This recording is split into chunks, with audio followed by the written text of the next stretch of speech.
Bom dia a todos e todas. Recebemos o professor Christian Werner para o terceiro e último dia deste curso. Com muita alegria, muita honra. Eu agradeço muitíssimo, professor, a disponibilidade, a gentileza e a erudição de sempre. Fica à vontade para começar a aula.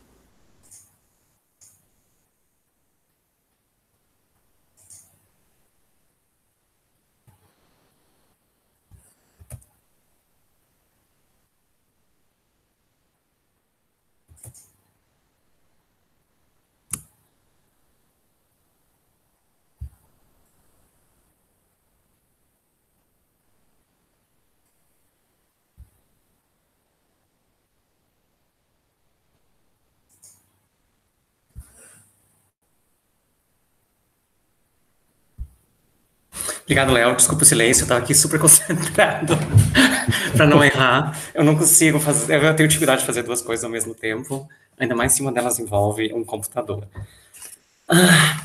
Christian, eu acho que vocês compartilham... eu escolhi errado, claro, tá vendo? Mesmo com concentração.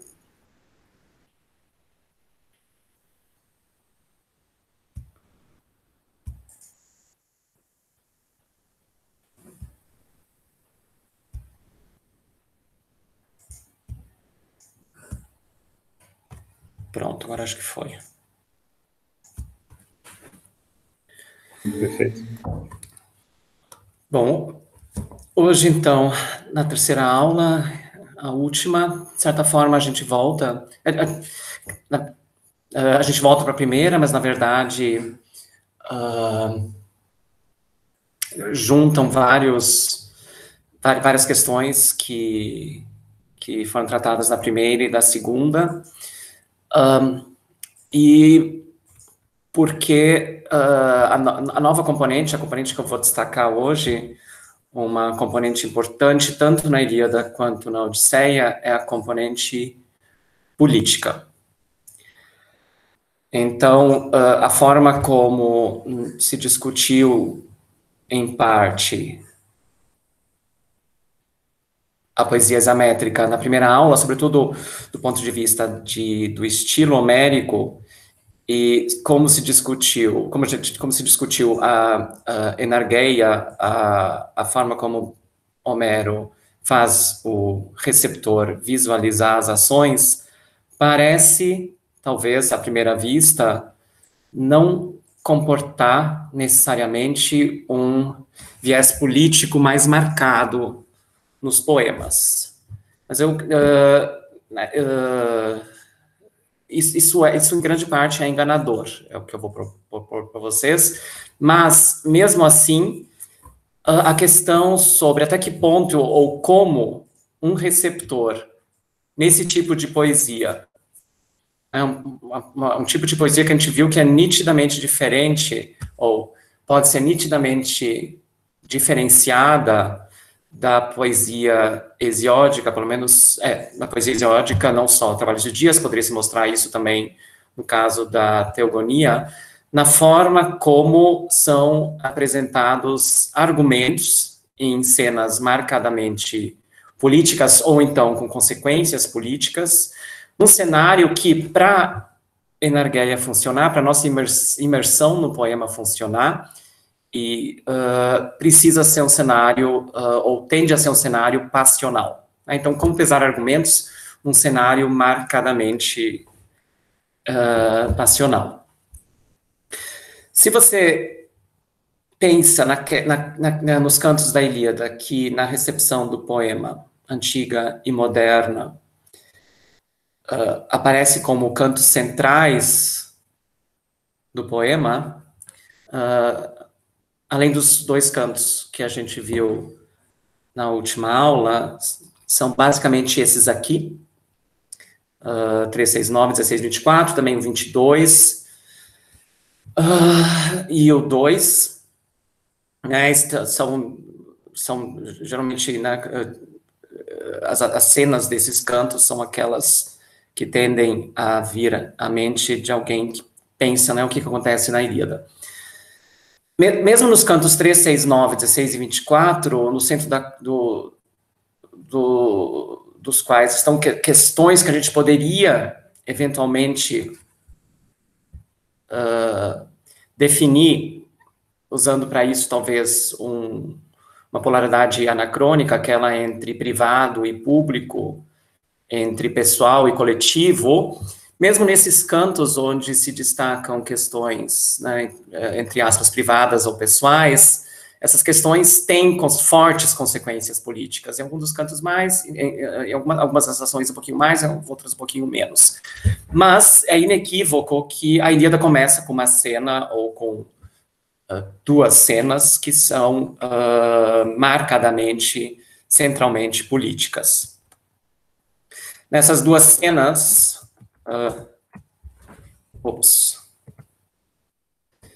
se destaca um líder que, por duas vezes, nas duas cenas, na cena em que ele rejeita a súplica, ou a tentativa de resgate de um sacerdote,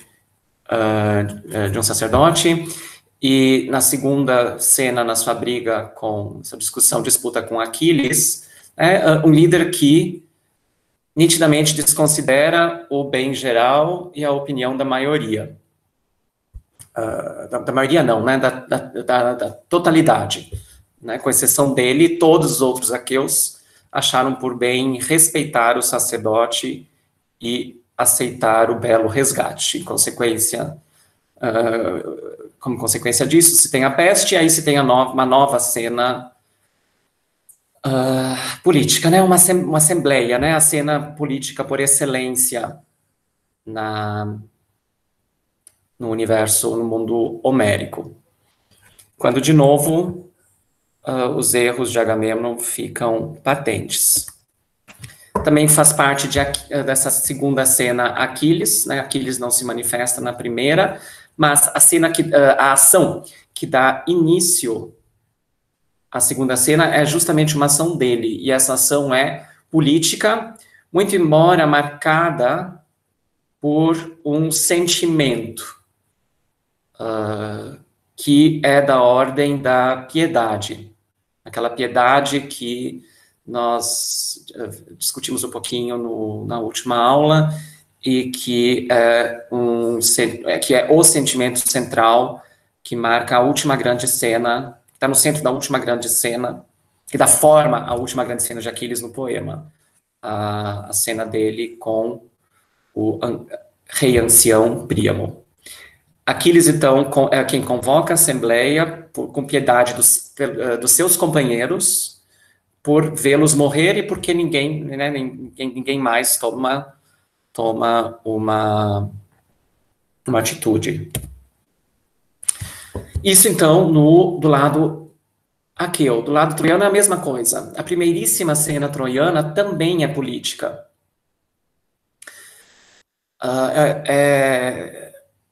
É uma cena que vai desembocar na reunião dos troianos para voltarem aos combates, e quem dá início a essa cena, que é uma assembleia, é uma deusa, mas sob a forma de um filho de Príamo. A deusa está na forma de um filho de Príamo chamado Polítes, ou seja, o próprio nome assumido pela deusa, eu acho que não por acaso, remete a esse ambiente político. Vocês devem ter lido o canto 18, então no escudo, vou falar um pouquinho mais disso depois. No escudo, você também tem uma cidade, você tem duas cidades, você tem após uma representação rápida, né, de uma espécie de recorte cósmico para definir como moldura do escudo, você tem a representação de duas cidades.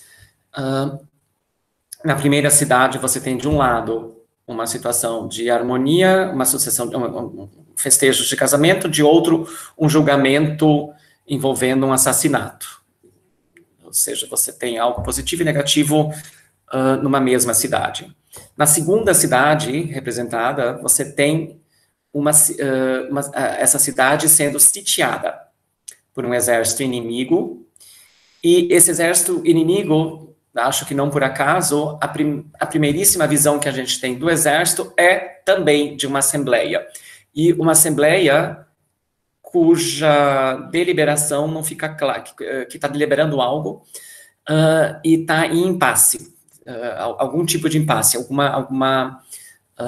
não há consenso sobre uma certa forma de agir em relação à cidade sitiada.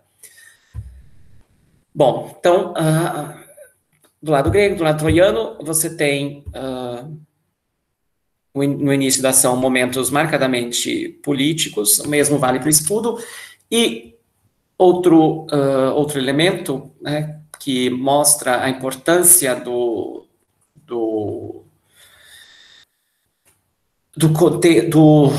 cenário que envolve deliberação e discussão coletiva e pública, transparece no principal verbo, no verbo de fala, o principal verbo, que não é lego, como vai ser posteriormente, por exemplo, no século V ateniense, mas é o verbo agoreuei, o verbo que deriva do espaço público por excelência nas comunidades gregas, né, uma espécie de praça, de grande praça central. E uma raiz que tem a ver com uma raiz verbal, aquela que está presente nesse verbo e nesse substantivo, e que diz respeito, que tem a ver com reunir, né? Então, reunir um lugar e o tipo de fala que reúne pessoas. Um outro tipo de termo que define fala em Homero é mythos, sobretudo o substantivo mythos. O verbo cognato, ele é bem menos usado nos poemas.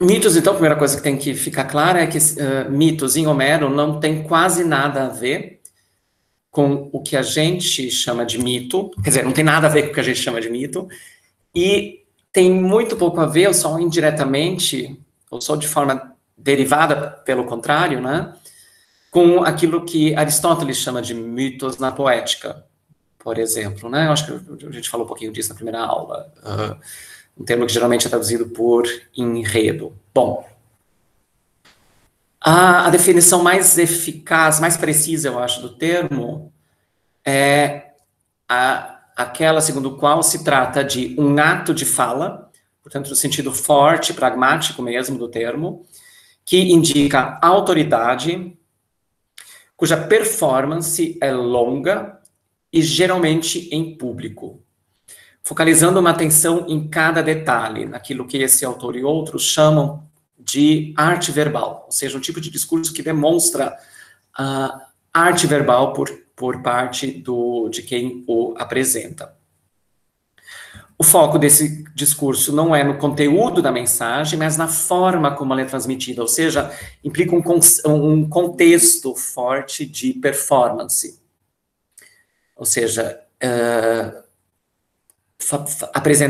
performar um mitos implica o domínio da arte de falar bem, da arte de persuadir os seus ouvintes.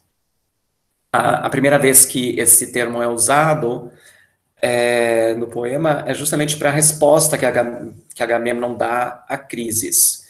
O mitos, então, de novo, é um discurso que indica autoridade, não importa se o discurso, se é um discurso que vai trazer consequências positivas ou não para a comunidade do agente que está performando o discurso, que é o caso de Agamemnon, né? O que importa é você conseguir transmitir a sua autoridade por meio da sua arte discursiva, e é o que o Agamemnon de fato faz, né, na primeiríssima cena do poema. Não há resposta, ninguém se atreve a responder ao discurso dele. Bom, isso então procurando demonstrar a importância fundamental da componente política para a estruturação da Ilíada. O tema central, então, da aula de hoje vai ser a Assembleia, portanto, outra cena política, no canto 19. É a Assembleia dos Aqueus no canto 19, que, assim como acontece no canto 1, de novo é convocada por Aquiles. Vocês lembram? É Tétis quem pede para Aquiles para que ele publicamente anuncie que a sua menis, a sua ira, a sua cólera cessou. Não é só isso que Tétis pede, mas também ela ordena, né, no sentido forte, né, não é sugestão, recomendação, e ainda mais que recomendação, né, ela fortemente impele Aquiles a retornar de forma imediata ao combate. Né, a anunciar publicamente que sua menis cessou e retornar ao combate. É isso que Aquiles faz por meio da sua primeira fala.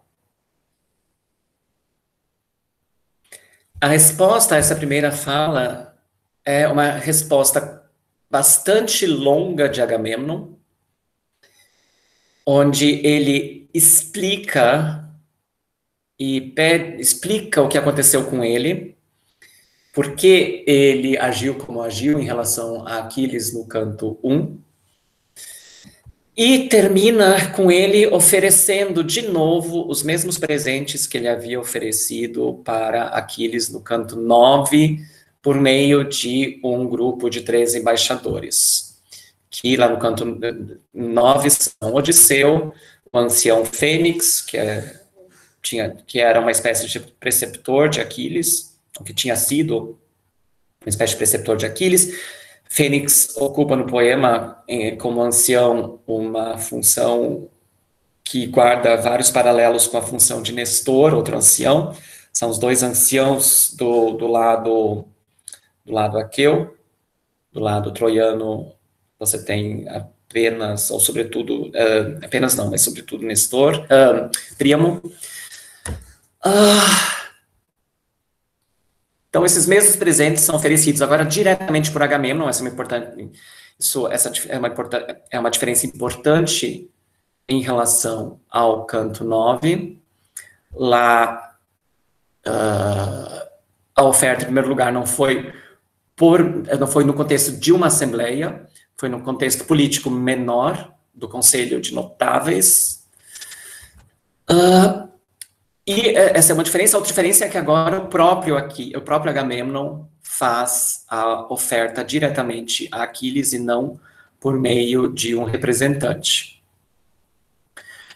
O Aquiles menospreza, de forma, digamos assim, mitigada, não muito direta, os presentes, à medida em que ele reforça aquilo que a Tétis tinha lhe dito e que absolutamente corresponde ao seu sentimento desde o momento que ele começa a falar no canto 18, né, aquele discurso cujo início a gente discutiu na terça.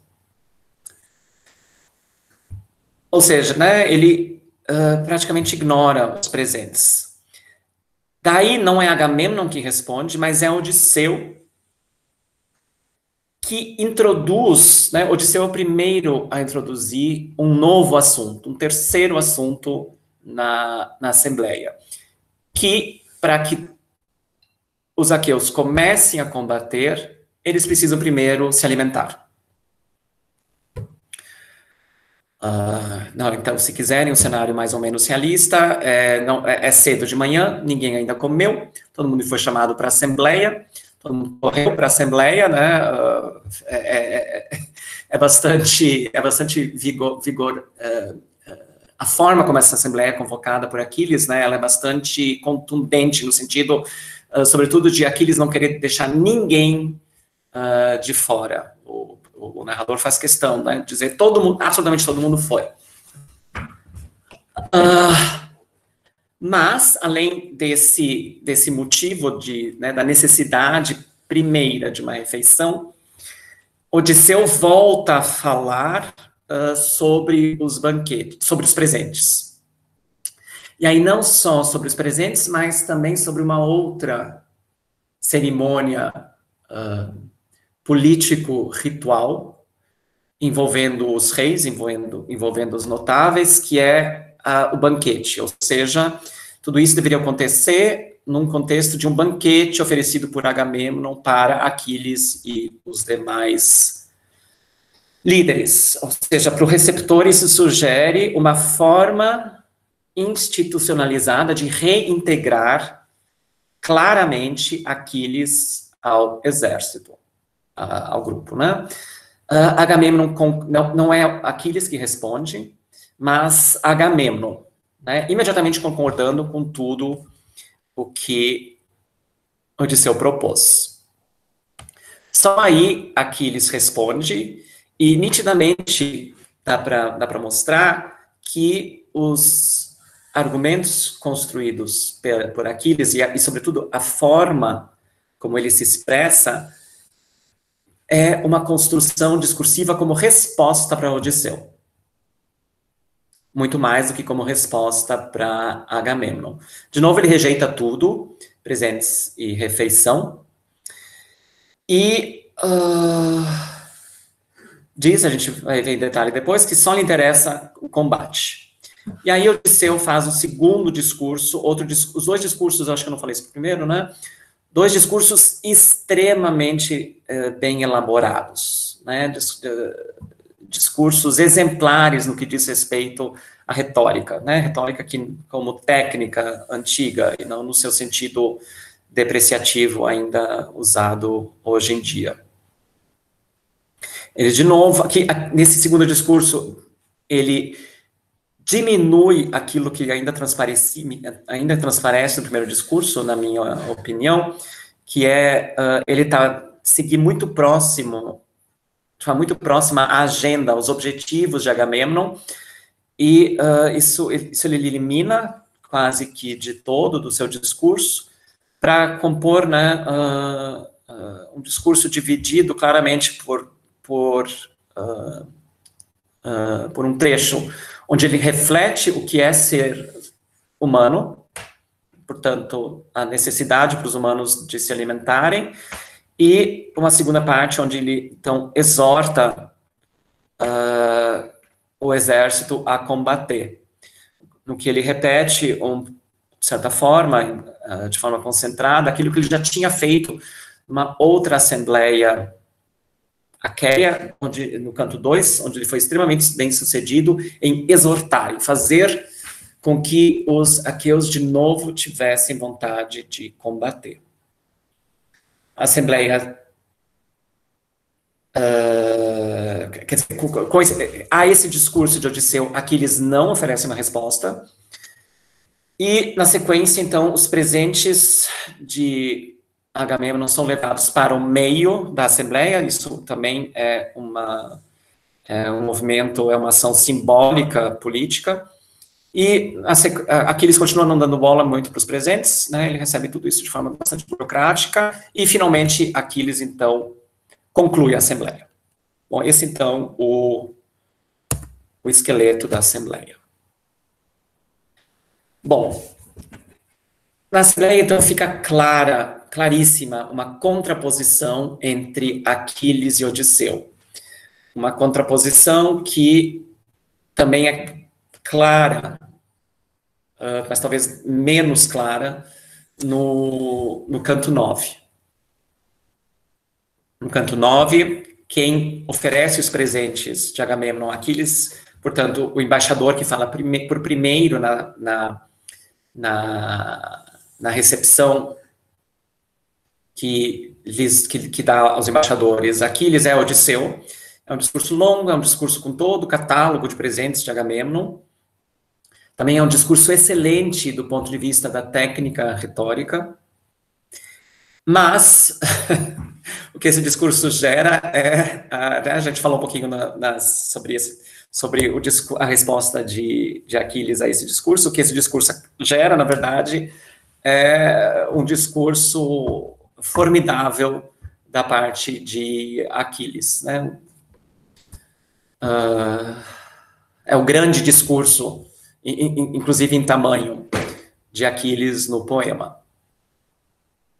Então, uma questão dessa assembleia no canto 19 é até, né, de que maneira essa contraposição entre Aquiles e Odisseu está em jogo aqui, né? Como é que ela se desenvolve no canto 19, de um lado, e se a opinião comum dos críticos sobre o resultado dessa contraposição é a mais adequada, qual seja a de que a contraposição sublinharia a caracterização negativa de Aquiles, que já apareceu no canto 18, que do ponto de vista dessa leitura, já teria aparecido no canto 18 e que vai se desenvolver de forma cada vez mais contundente ao longo dos cantos seguintes, até culminar na forma como Aquiles trata o cadáver de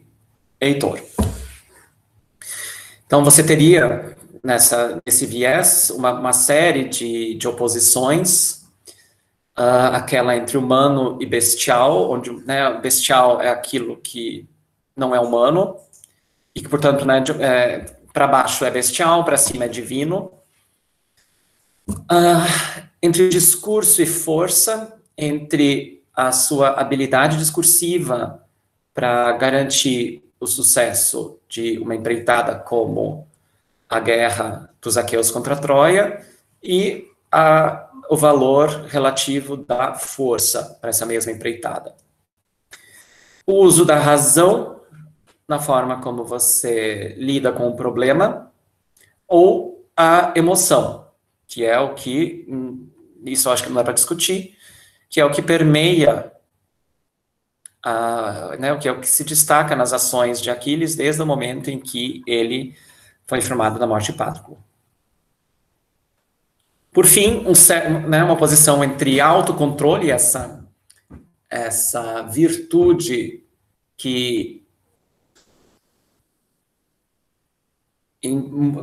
geralmente, ou pelo menos muitas vezes, caracteriza Odisseu na tradição, nas tradições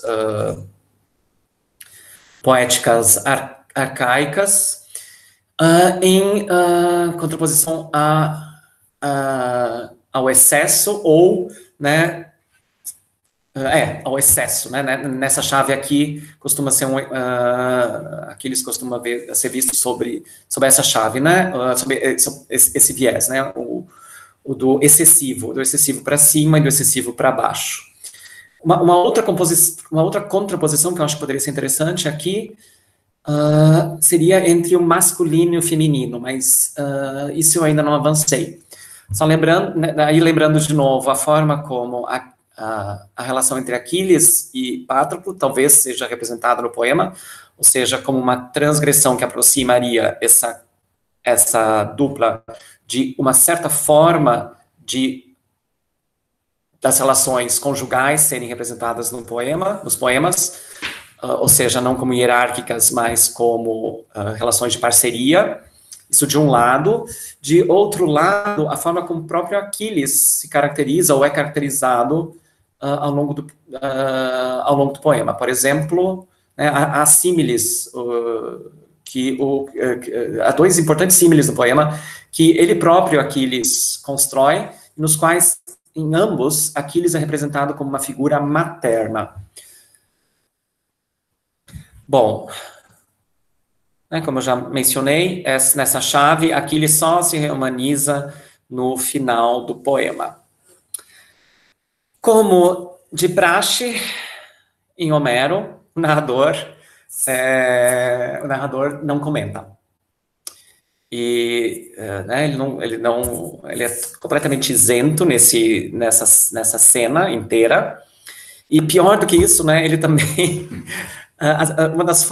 acho que uma das formas do narrador comentar, às vezes, na Ilíada, pelo menos, é mencionando certas reações coletivas. Então, por exemplo, né, ele não precisa, quando você tem um discurso, isso fica claro aqui, né?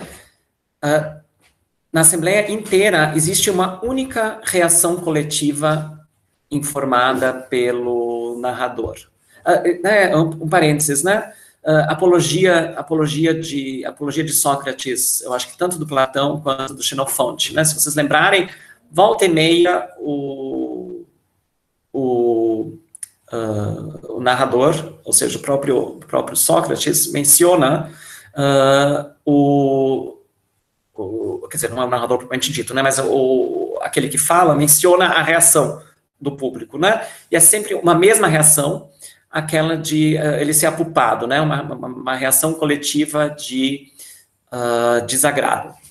Né, então, isso também acontece em Homero, por exemplo, naquela que eu mencionei, a reação, a forma como o sacerdote se coloca publicamente logo no início do poema, né? O narrador nos diz que o exército inteiro aprovou, né? Isso me parece uma forma do narrador dizer que a proposta foi uma proposta excelente, né? Que não tem por que causar desagrado por parte de ninguém. Causa total desaprovação por parte de Agamemnon, que produz o seu mitos, e em relação ao qual nem o narrador em primeira pessoa não fala nada, óbvio, né, isso é o que ele costuma fazer, mas, além disso, ele também não nos diz, não nos menciona nenhuma reação de terceiros, né, muito menos coletiva.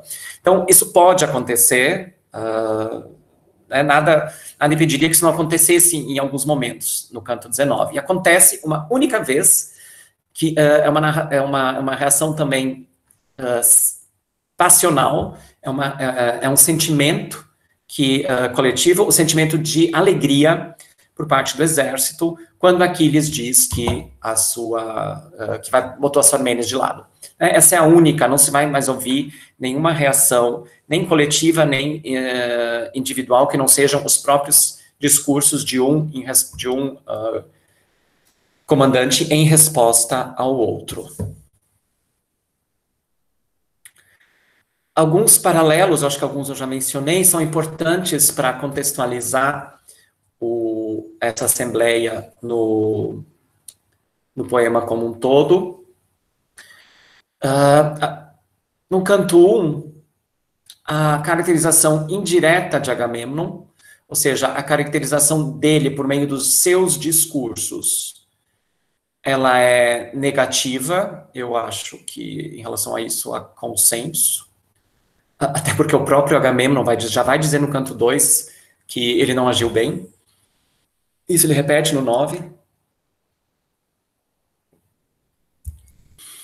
Mas já é bem mais difícil, né, já há mais polêmica em se definir se a mesma coisa acontece no canto 19. Né, para muitos críticos, sim. No canto 19, Agamemnon tentaria livrar a sua cara de uma maneira que não é exatamente convincente. No canto 9, Aquiles não se mostra interessado nos presentes, assim como no 19. Muito embora, né, a sua briga com Agamemnon seja gerada por uma perda de honra causada pela perda do seu butim, uma concubina, uma escrava. Mas mais ainda, né, na resposta no canto 9, bastante complicada, que Aquiles dá a Odisseu, você pode defender, talvez, que o clímax do discurso é quando Aquiles diz que para ele há claramente uma dupla opção. Ele tem dois caminhos de vida bem claros. Um é continuar em Troia e adquirir Cleos Aftiton, glória, fama imortal. A outra é voltar para sua terra, Phtía, onde seu pai é rei, e lá chegar até a velhice, né, atingir a velhice. Nesse momento, no discurso, quer dizer, toda a argumentação que ele desenvolve desde o início do discurso sustentam com clareza, se não com clareza, eu acho que com clareza, mas, né, se você defender que não é exatamente com clareza, certamente é com veemência, e muita veemência, que a opção pela vida é de longe a que faz mais sentido. Ora, ele está dizendo para os embaixadores que se ele ficar em Troia, ele não vai voltar. E mesmo assim, né, mesmo expressando essa clareza, afinal de contas, ele não tá apresentando isso como se fosse, no fundo, é a possibilidade de todo mundo que vai para uma guerra, né? É morrer ou voltar, né? Isso é o que pode acontecer com toda e qualquer pessoa, todo e qualquer soldado que vai para a guerra. Não é isso que ele está dizendo, né? Ele deixa claro que é a mãe dele que lhe disse isso. Né? Então, isso não dá para, né, eu acho que não dá para defender que isso é uma forma de falar apenas, né? É uma metáfora, é uma figura discursiva. Não. É algo que é do nível da previsão, né? Da previsão via figura divina.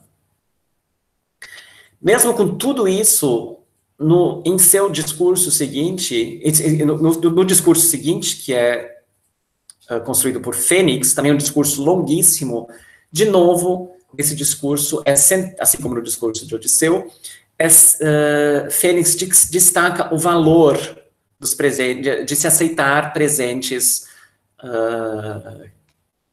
ricos como esses em um tal contexto. Ou seja, para alguns críticos, né, é como se Fênix não tivesse entendido, olha, posso até aceitar os presentes, mas eu vou morrer no dia seguinte. Né, de que vale esses presentes? Né? É como se faltasse essa sensibilidade para o próprio Fênix. Né? E claro, tudo isso é ainda mais evidente, é ainda mais premente no canto 19, porque o outro de Aquiles, né, aquele que é igual a ele mesmo, o igual à minha cabeça, Patroclo morreu. Ou seja, né, a relativização dos presentes fica ainda mais evidente. Bom, no canto 2, assim como no 19, não é Agamemnon quem evita algo teoricamente danoso ao exército, que no contexto do canto 2 é o retorno, no contexto do canto 19 é a luta em jejum, mas é Odisseu. Então, de novo, né, tá em questão o mesmo trio. E, por fim, outra coisa que se repete no canto 19 é que Odisseu fracassa em convencer Aquiles. Né, Aquiles não só não responde diretamente ao segundo discurso, o que de forma alguma não significa que ele aceita o segundo discurso de Odisseu, mas para o receptor vai ficar clara a resposta quando Aquiles voltar a falar, no seu primeiro discurso, depois do segundo discurso de Odisseu, ele vai acentuar que ele não vai comer, e no segundo, bom, a mesma coisa. Acho que é isso. Bom, acho que então ficam claras, né, quais são as três questões principais da Assembleia. A primeira é o retorno imediato ao combate, essa posição de Aquiles, e né, acho que é importante que não se trata apenas da posição de Aquiles, mas isso é uma consequência direta da ordem dada por Tétis no início da cena, de manhã cedinho, logo depois de receber as armas, quando Aquiles recebe as armas. A única manifestação coletiva é de apoio a Aquiles, mesmo que seja só uma mera manifestação de alegria. E aí a pergunta é... a gente vai ver daqui a pouco, né, com mais clareza como é que isso aparece explicitamente, se a defesa aguda dessa posição, ou seja, voltar ao combate de imediato e deixar comida para depois, né, não é hora de comer, sugere um Aquiles extremamente sanguinário, né? Um Aquiles ocupado só com a vingança e de um jeito extremado, não humano. A outra questão tem a ver, sobretudo, com Agamemnon, que é a exibição pública dos presentes. Nessa questão entram as eventuais falhas do discurso de Agamemnon, que parece minimizar sua responsabilidade, mas isso eu não vou entrar nessa questão, uma questão complicada. Basicamente, o que Agamemnon está dizendo é que ele não é o primeiro grande líder, né? Ele pega como exemplo Zeus, que ele não é o primeiro grande líder que sofreu intervenção de divindades que são responsáveis por fazer com que você pense de forma equivocada, né? Você como que fique cego, né? Não enxergue de fato as coisas estão envolvidas. Outro problema é a fórmula que Agamemnon usa 2 vezes para se contrapor a Aquiles, né? Ele diz para Aquiles, né, embora você esteja louco para voltar a lutar, vamos primeiro, né, deixa eu primeiro aqui mostrar para você como eu valorizo você, né? Deixa que venham os presentes, né? Que você aceite publicamente, que eu mostre publicamente esses presentes, etc. Essa fórmula é problemática, embora sôfrego por Ares. Ares, assim como Hefesto, são 2 deuses usados de forma metonímica forte no poema. Então, Ares vale por guerra, por combate, por luta, assim como Hefesto vale para fogo. Mas, né, não vou escrever isso, a gente pode voltar a isso, se for o caso, nas discussões. Bom, em relação a isso, a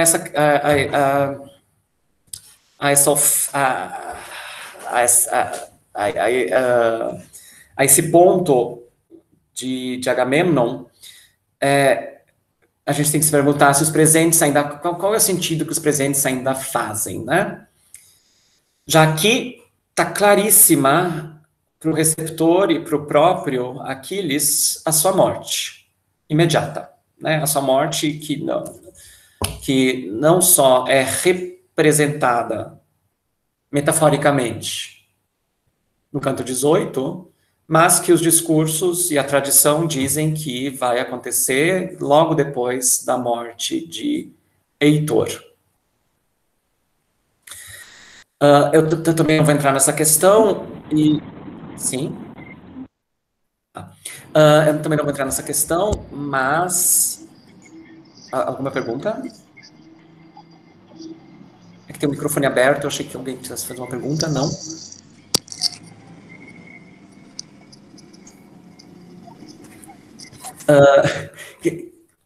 Obrigado.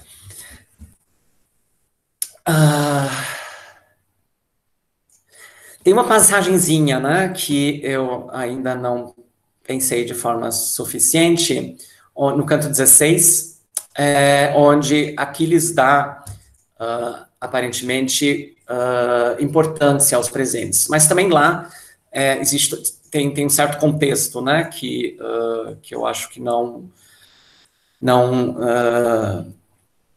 diferenciam de forma decisiva essa passagem das demais, onde esses presentes, da forma como eles são apresentados por Agamemnon, pelo menos, que eles sejam decisivos. Bom, e mais importante que tudo isso, Aquiles acabou de receber um grande presente.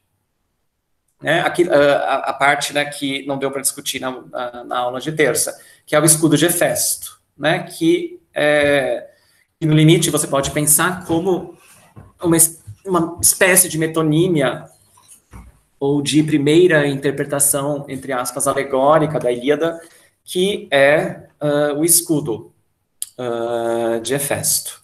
Bom, sobre esse escudo como presente que faz os presentes de Agamemnon algo ínfimo. Eu acho que eu vou falar um pouquinho... agora eu acho. Né, como é que Agamemnon quase termina o seu discurso? Né? De novo, alardeando as suas dádivas. Né? Dádivas que ele gostaria de mostrar agora, de trazer agora, para que Aquiles veja o que darei em abundância de prazeroso. Né? Ele está pressupondo, ele está focalizando, ele está dando o que ele acredita ser o ponto de vista de Aquiles, de que Aquiles vai ficar bastante, vai gostar de receber esses presentes, né? Vai se sentir valorizado, etc, etc, que repete, de certa forma, a própria forma, repete a forma como Fênix fala do valor de grandes dádivas num contexto semelhante. O fim do discurso de Agamemnon mostra que ele está completamente equivocado sobre Aquiles, ou seja, ele não percebe qual é a situação de Aquiles naquele momento, e além disso, o seu discurso como um todo parece reproduzir a mesma ideia subjacente do canto 19, que é aquela de que Agamemnon, ao oferecer essa quantidade de presentes, está, em boa medida, apenas mostrando quão superior ele é a Aquiles, ou seja, repetindo, ainda que em outra chave, a mesma ideia que perpassa a briga no canto 1. Não por acaso, na resposta de Aquiles, né, Aquiles diz que o que ele quer é que cada aqueu veja Aquiles matando troianos, ou seja, é ali que está o valor de Aquiles, e como demonstra a única manifestação coletiva nesse canto, é o que cada aqueu quer, né, todo mundo quer ver Aquiles matando troianos. Além disso, Odisseu, no seu primeiro discurso, parece repetir o eventual mesmo erro de Agamemnon, ou seja, o de insistir na exibição pública dos presentes. E, finalmente, o terceiro tema da Assembleia é introduzido por Odisseu, isso é importante, né?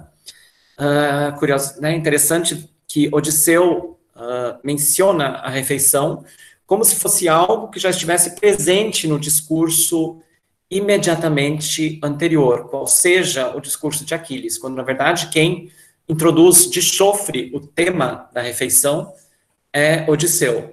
Reparem que em nenhum momento o narrador nos diz que todo mundo foi para a Assembleia antes de comer, qualquer coisa assim, né?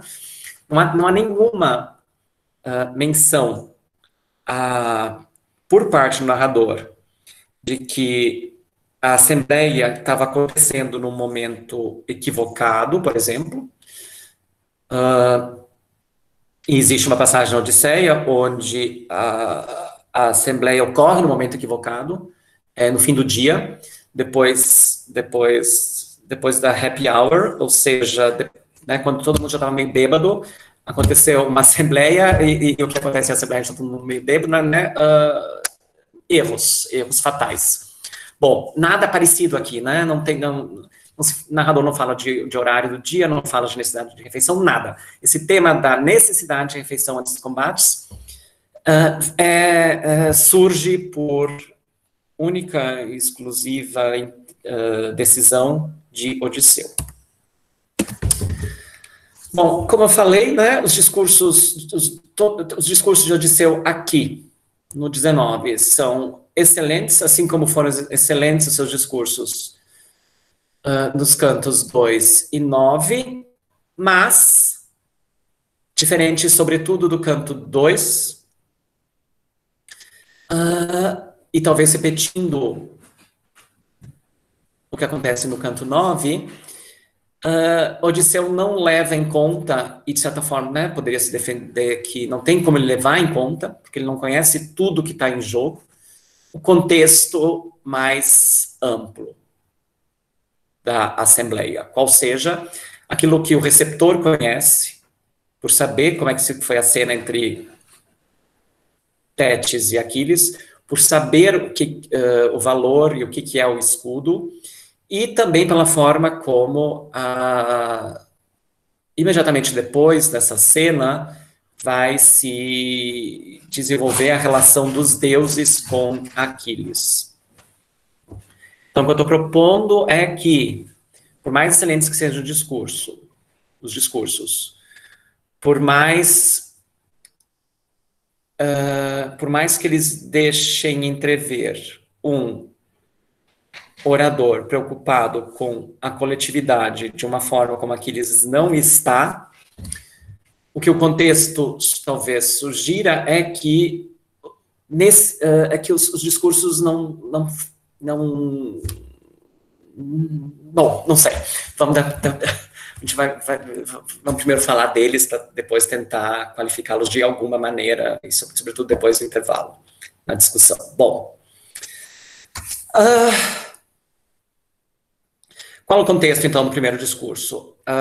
O de que Aquiles, para nós, receptores, deixou de ser, entre aspas, né, só humano já no canto 18, tanto para cima quanto, né, a gente discutiu, acho que não deu tempo para discutir muito como é que ele deixa de ser humano para baixo, né, via o símile do leão, já esqueci se a gente conseguiu discutir isso. Odisseu também desconhece a conversa com Tétis. Aqui um recorte, né, do discurso que aponta para esse contexto maior de uma maneira que Odisseu, obviamente, não sabe, mas que nós que conhecemos e que vamos continuar a ouvir o narrador, né, podemos estabelecer relações. Não assim, Aquiles instigue os filhos de Aqueus em jejum rumo a Ílion para pelejar com troianos. É uma expressão incomum, esse em jejum, pois não durará pouco o prélio quando ele começar, e um deus insuflar ímpeto nos dois lados. Aqui, a primeira ímpeto aqui é menos, aquela palavra que a gente discutiu na última aula. Então, para Odisseu, ímpeto insuflado pelos deuses, num primeiro momento, você pode achar que Odisseu aqui está falando de algo importante num combate. Mas olha como ele continua. Ordena aos aqueus, né? Ele está dizendo para Aquiles, né? Ordenar aos aqueus que se alimentem de pão e vinho nas naus velozes, pois isso é o ímpeto e a bravura. Percebem? De um lado, ele está dizendo, tudo bem, quando começa a batalha, é um deus que vai decidir quando e como insuflar ímpeto nos dois exércitos. Agora, no fundo, né, vamos combinar. Ímpeto mesmo é pão e vinho. Ou seja, algo que é da esfera totalmente do humano. Olha, mas o que nós sabemos? Nós sabemos que Tétis já botou ímpeto em Aquiles. Então, no limite, não tem como Aquiles agir diferente. Ele já está com ímpeto para começar a lutar.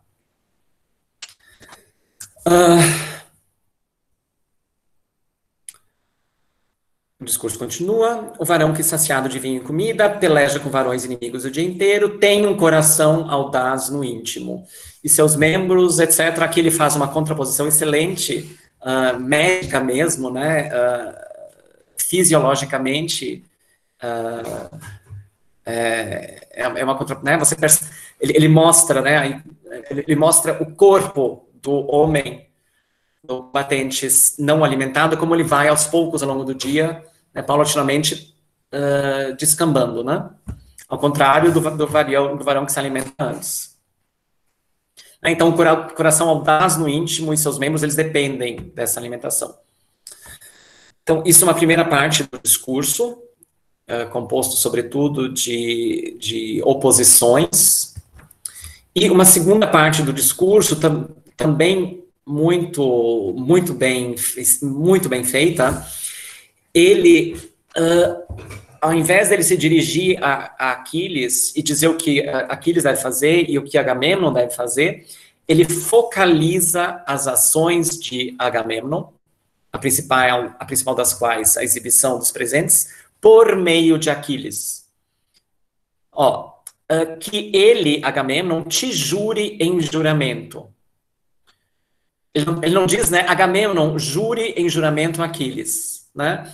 Ele, por meio do que ele te jure, né, o que o Odisseu está fazendo é colocando Aquiles como o espectador das ações de Agamemnon, que nunca subiu na cama dela, e aí ela se uniu, né, ele está falando da cativa, etc. Bom, outra coisa importante relativa a Tétis, e que tem a ver com a sequência imediata da Assembleia e exibição dos presentes, é que, bom, Aquiles não vai comer, mas os deuses vão colocar nele néctar e ambrosia. Assim como eles fizeram com o cadáver, assim como Tétis fez com o cadáver de Patroclo no início da cena. Então, claro, Aquiles não sabe nada disso, Tétis não lhe avisou, mas ele recebe, então, essa alimentação que, de certa forma, apenas confirma o que a gente já sabe desde o canto 18. Ou seja, de que Aquiles não está mais entre os humanos.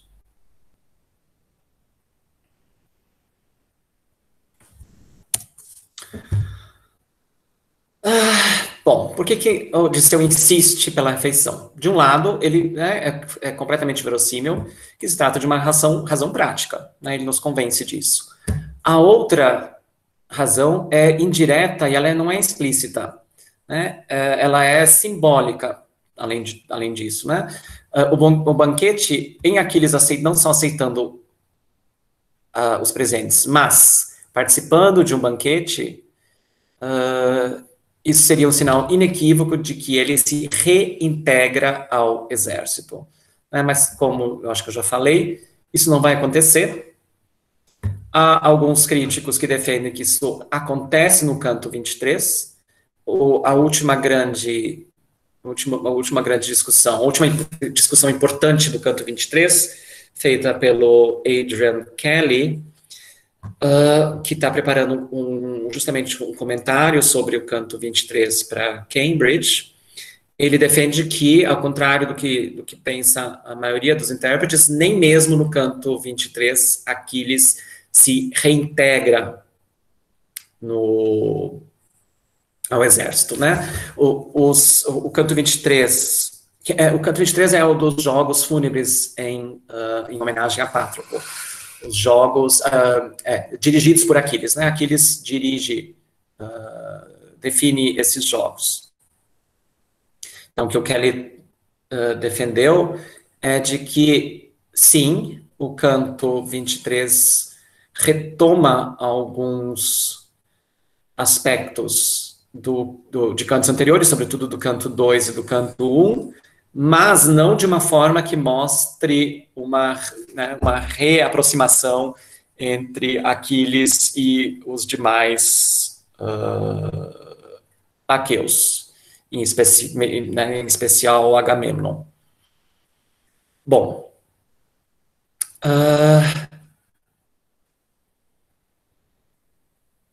outra coisa, né, eu já mencionei também que Aquiles já tem ímpeto, né, ele não precisa dessa alimentação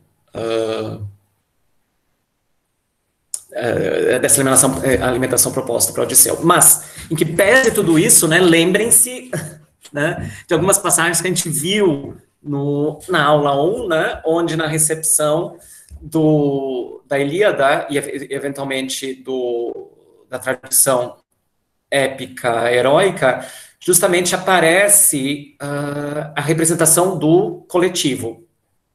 Então, à medida que Odisseu faz a defesa forte do coletivo, isso não é algo pequeno na economia da Ilíada, certo? Não é, né? A gente tem que cuidar com isso.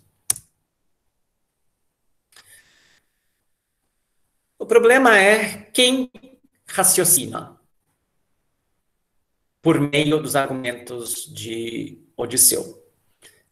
Homero, entre aspas, né, chame de Homero da tradição, né, ou a personagem, ou seja, em que medida os argumentos apresentados por Odisseu são apresentados como argumentos válidos em qualquer contexto, ou seja, argumentos que buscam verdades, a representação de verdades gerais, ou são argumentos mais ligados ao contexto propriamente dito, ou seja, aquele que nitidamente envolve a defesa por parte de Odisseu da agenda política de Agamemnon.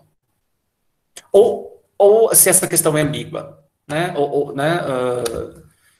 No sentido de que, no fundo, não importa, né? Não importa quão forte e importante seja a ligação entre Odisseu e Agamemnon, o que importa é a validade universal dos argumentos utilizados. Bom, para pensar isso, a gente tem que pensar como é que funcionam os discursos, de forma geral, em Homero, sobretudo aqueles qualificados como mitos.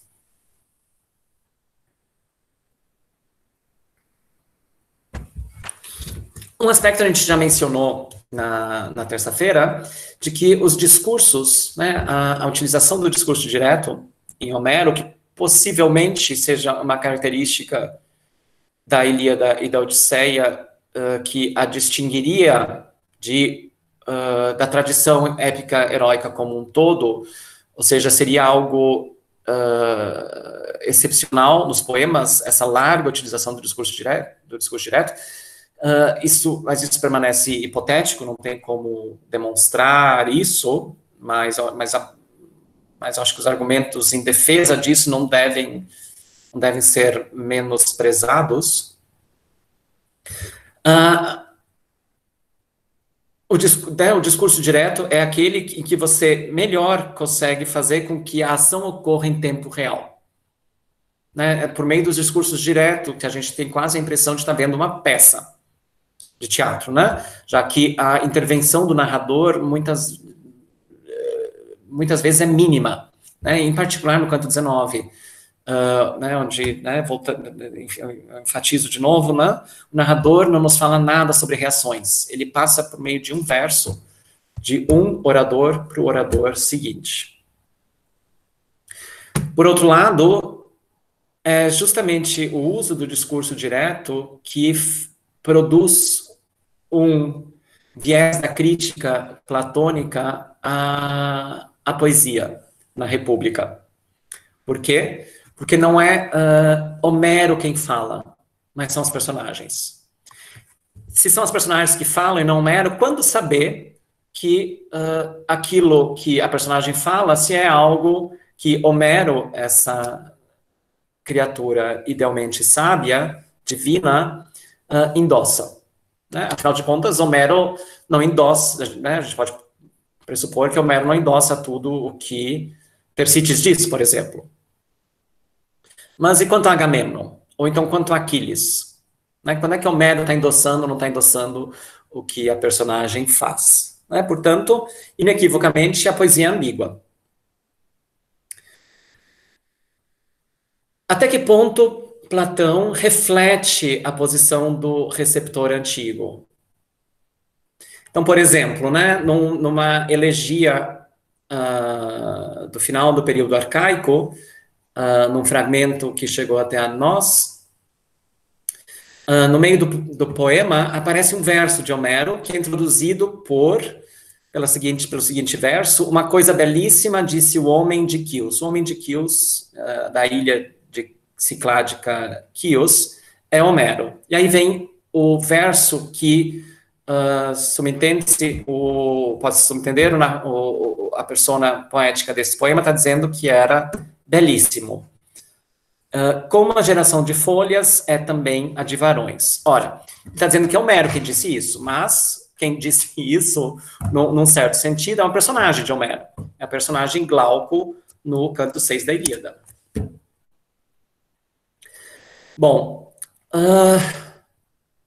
Gretlein, né, esse autor que eu mencionei na terça, e que tem se dedicado ao estilo homérico e a teoria nativa da cognição, como é que ela transparece, como é que ela pode ser utilizada para entender como é que funcionava e, sobretudo, como é que os antigos pensavam a poesia de Homero. defende que os antigos concebiam o discurso direto numa poesia, tanto na poesia dramática, quanto numa poesia que é meio mimética, meio diegética, como a poesia homérica, como interpretação dramática, como impersonation da personagem pelo autor. Ou seja, quando o autor produz o discurso de uma personagem, ele se colocaria no lugar da personagem. Assim que os antigos, então, conceberiam o discurso direto. Ou seja, como uma encenação da narrativa na imaginação do autor. Nesse sentido, os antigos conseguem distinguir autor e personagem. Por um lado,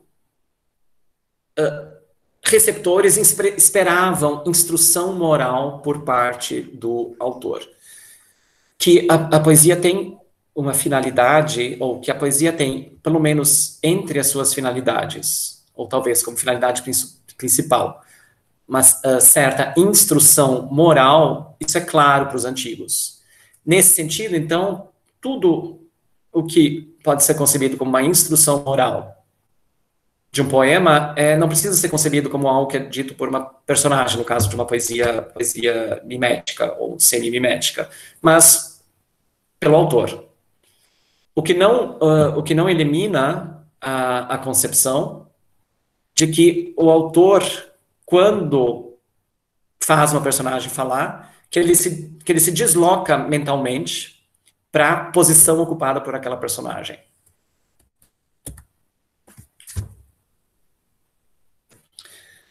Bom, então isso como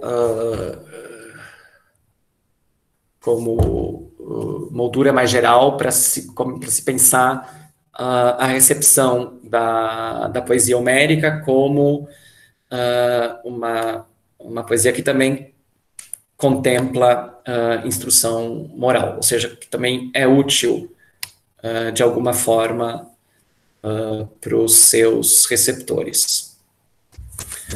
Bom, vamos examinar agora um pouquinho mais detidamente os discursos principais, né? Os discursos de Aquiles, um discurso de Aquiles e o segundo discurso de Odisseu. Então, o primeiro discurso, a resposta de Aquiles, né? Qual é a reação de Aquiles ao primeiro discurso de Odisseu? Que ao mesmo que no primeiro momento é amplificado por Agamemnon, né? Então, Aquiles responde a Odisseu depois de Agamemnon aprovar o que Odisseu falou. Como é que termina esse discurso, né?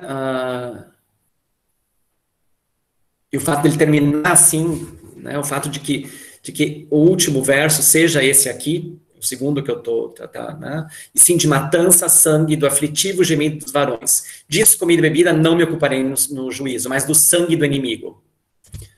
Né? Portanto, o que essa se o discurso de Odisseu foi basicamente composto por oposições, o que Aquiles está fazendo aqui é também usar uma oposição, e uma oposição que, ao contrário daquela de Odisseu, parece ser do nível da metáfora, né? Mas uma metáfora que, na economia da Ilíada, muitas vezes quase que deixa de ser metáfora.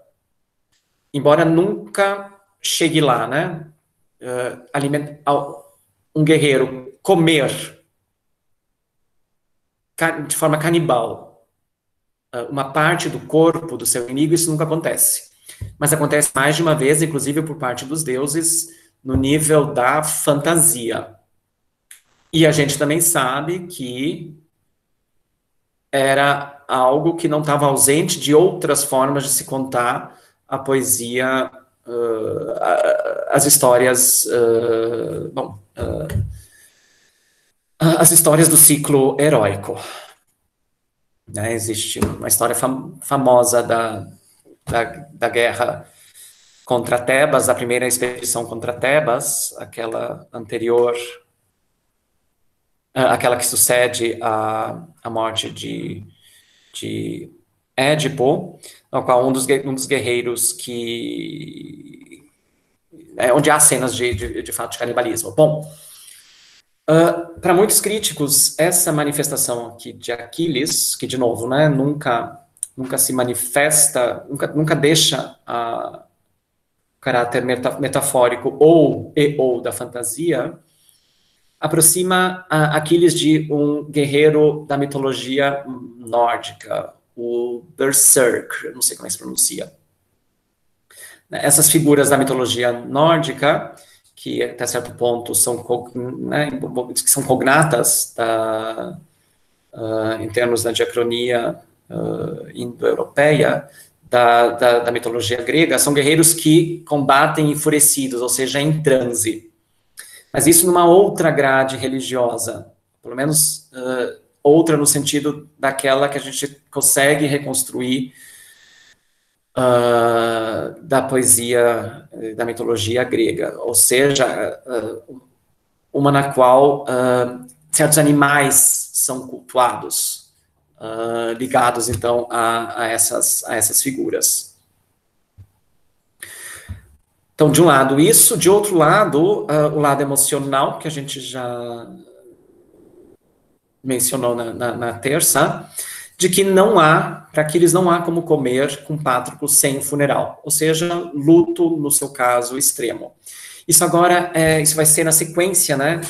Aqui entra o que eu falei como contexto das duas falas de Odisseu, era Patroclo quem preparava as refeições. Então, de novo, esse problema da relação entre Aquiles e Patroclo como uma relação de casal.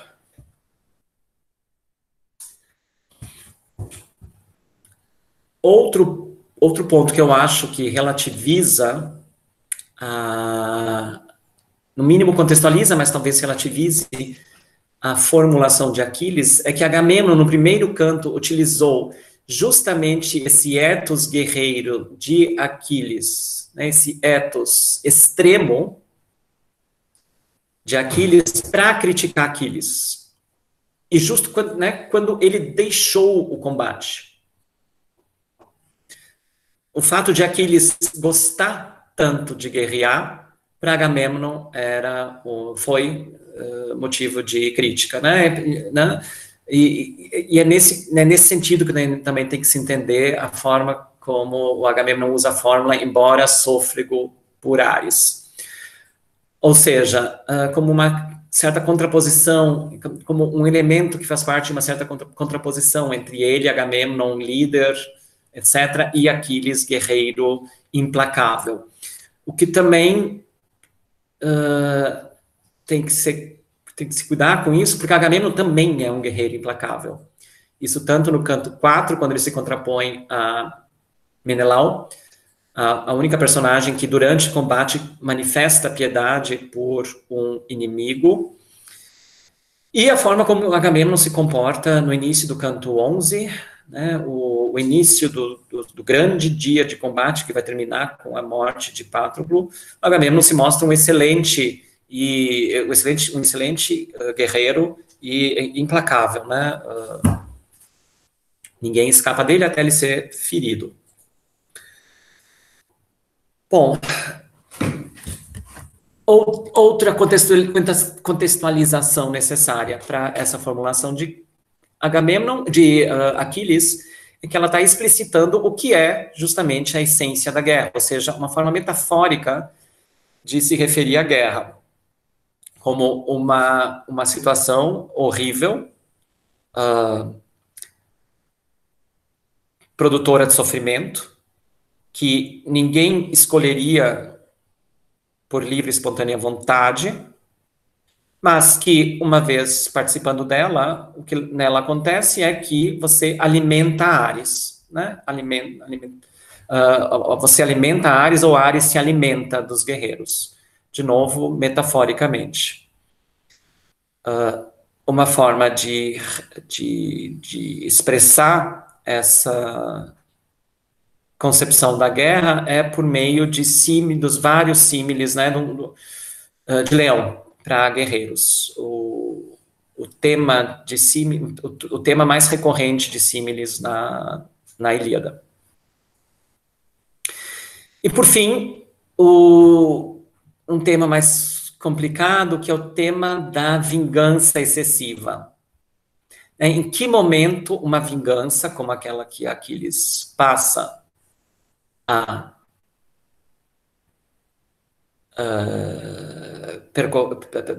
buscar com a morte de Patroclo, se torna excessiva. Algo que já também está presente, embora em outra chave, na Cônera de Aquiles contra Agamemnon, né? Que é, ou seja, a problematização da lei do talião. A lei do talião parece, né, olho por olho, parece algo simples, mas na prática, rápida, muito facilmente deixa de ser simples. A Odisseia, basicamente, é um poema que, do início até o fim, dependendo de como você... É um poema que trata de vingança, e começando pela história da vingança de Orestes contra Egisto, o assassino do seu pai. Você pode defender que, do começo até o fim, menos do que promulgar uma forma correta de vingança, o que o poema faz é problematizar a lei do talião. Ou seja, de que dá para aritmeticamente definir até o limite de uma vingança.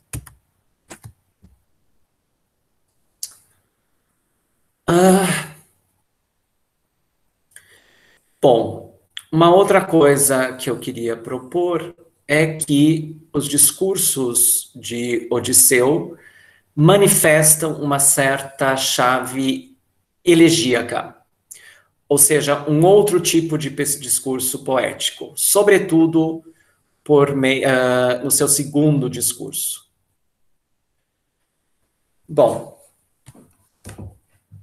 em oposição a um discurso épico, que se manifestaria sobretudo nos discursos de Aquiles, que seriam discursos onde o caráter passional prepondera.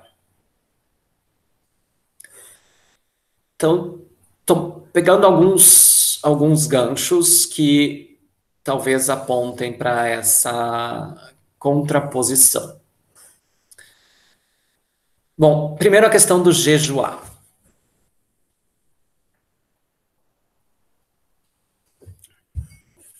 Na economia da Ilíada, o jejum é claro, né? É a ação excepcional de um herói excepcional. Ninguém jejua nem antes nem depois da Ilíada, né? Quer dizer, nem antes dos cantos 18 e 19, nem depois, além de Aquiles. Curiosamente, Odisseu propõe na Odisseia, na sua primeira contraposição aos pretendentes, ainda disfarçado, um desafio. Um desafio que ele propõe três... Ele é debochado por um dos pretendentes, e o deboche diz respeito a aquilo com o qual se preocupam em demasia, né, o único objeto de desejo dos mendigos, que é encher o estômago vazio. Isso a fala de um dos pretendentes. Odisseu disfarçado fica muito bravo e propõe para esse pretendente uma prova contra ele, Odisseu. Né? Eles se colocaram em provas. O que Odisseu propõe são 3 modalidades. As 2 primeiras são modalidades agrícolas.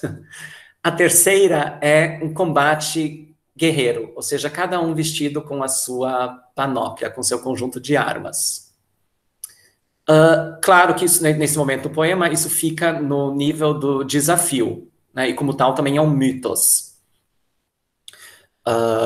Porque a consequência disso é o pretendente ficar muito brabo e jogar uma banqueta contra o mendigo Odisseu. Mas as 2 primeiras provas são justamente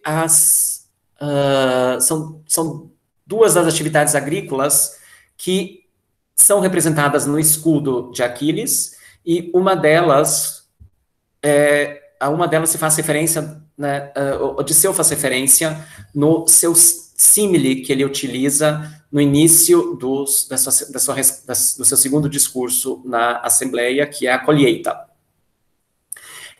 Sendo que a primeira das provas, para torná-las ainda aparentemente mais difícil, né, isso por aparência, né, isso aparentemente, é que eles arem um terreno em jejum. Então, essas são as únicas passagens em Homero e Ilíada e Odisseia juntas em que se cogita de fazer algo em jejum. Bom, o jejum de Odisseu diz respeito à vingança de um amigo morto. Portanto, um amigo digno de ser lembrado. O que Odisseu está propondo, porém, é que ele se lembre da refeição. Então, aqui parece estar em jogo um aspecto fundamental da poesia épico-heróica, que é a ligação entre Cleos e memória. Do ponto de vista, pelo menos, da Ilíada, a ligação entre Cleos e memória e morte. Né? Portanto, um poema que só existe porque está se celebrando a morte de alguém. Claro, né? Aquiles não morre na Ilíada, mas sua morte é representada no poema, seja diretamente por meio da morte, né? De forma indireta, de duas maneiras, tanto pela morte de Patroclo, quanto pela morte como Aquiles vivencia a morte de Patroclo, inclusive por meio do seu jejum. Jejum como uma forma dos vivos mimetizarem a morte de seu ente querido.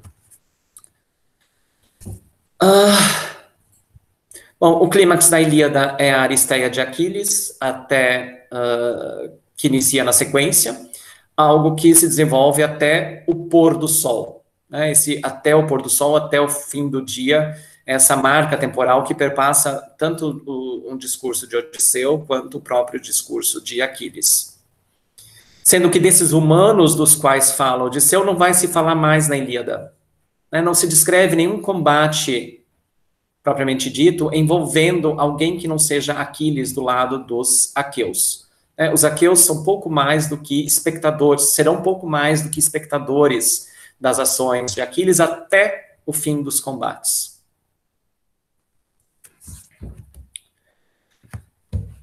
Agora, claro, e é por isso também que eu estou pensando na chave elegíaca como uma chave que ressoa, ou que eu estou propondo que ressoe nos discursos de Odisseu. Há contextos nos quais o discurso do Odisseu, ou pelo menos parte desses discursos, poderiam ser evocados, né, fora de uma performance épica propriamente dita. Bom, mas isso também envolveria outra questão, que é a da relação, da inter-relação entre o discurso épico-heróico e outras tradições poéticas que se desenvolveram concomitantemente, pelo menos na minha chave.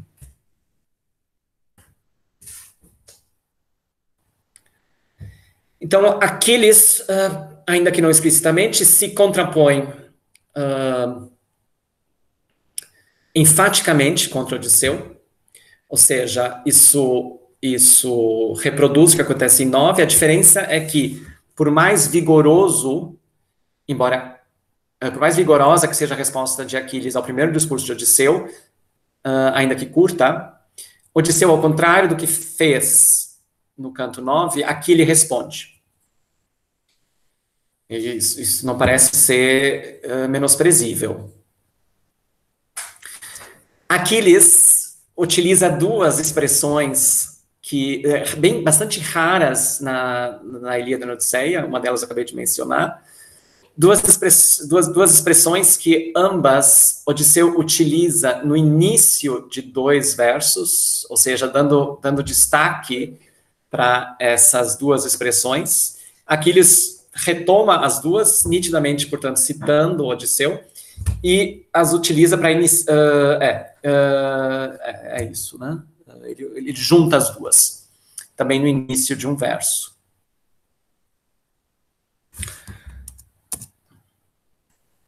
Segundo o discurso de Odisseu, aquele que, sei lá, que no mínimo eu acho é tão excelente quanto o primeiro, né? É um discurso onde ele exorta para a batalha, mas um discurso no qual tanto a argumentação quanto a exortação são mais gerais, né? São menos vinculados às agendas de Aquiles e, sobretudo, de Agamemnon.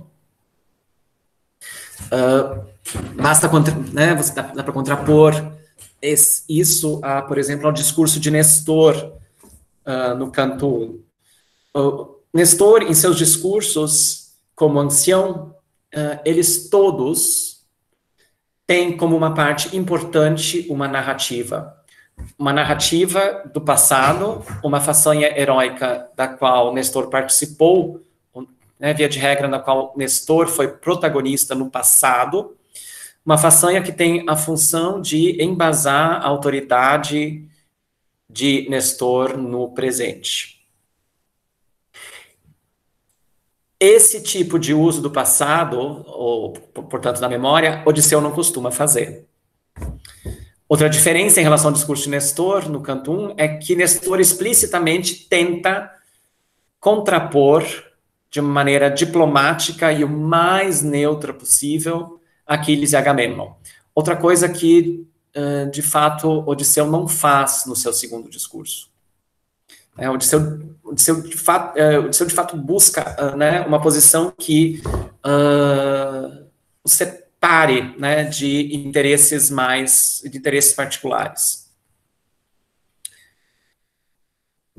Bom, como resultado disso, eu acho, inclusive do fato de Odisseu fazer 2 discursos, né, o segundo repetindo, embora de um outro modo, de uma outra forma, os principais argumentos do primeiro, eu acho que é inequívoco que Odisseu e Aquiles são representados como 2 antípodas, a partir dos seus discursos. Sobre o segundo discurso, né? O segundo discurso começa com uma importante contraposição. Nisso, ele lembra um pouco o início do discurso de Aquiles a Odisseu, no canto 9, e lembra personas poéticas em outras tradições poéticas. Odisseu começa falando da sua qualidade como orador. E ele faz isso diretamente por meio de uma contraposição entre ele e Aquiles. Algo que não é inusitado no poema, né? Essa contraposição entre discurso e força, entre habilidade guerreira e habilidade discursiva, ela é recorrente no poema, mas muitas vezes ela falha. Então, no canto 18, na Assembleia Troiana, a gente vê quão facilmente uma assembleia, um evento político pode ser dominado pela emoção ao invés da razão, ao invés da pesagem mais ou menos racional de argumentos. Muito embora Polidamas, o contraponto de Heitor, lá na Assembleia Troiana, também destaque no seu discurso, use no seu discurso essa mesma contraposição utilizada por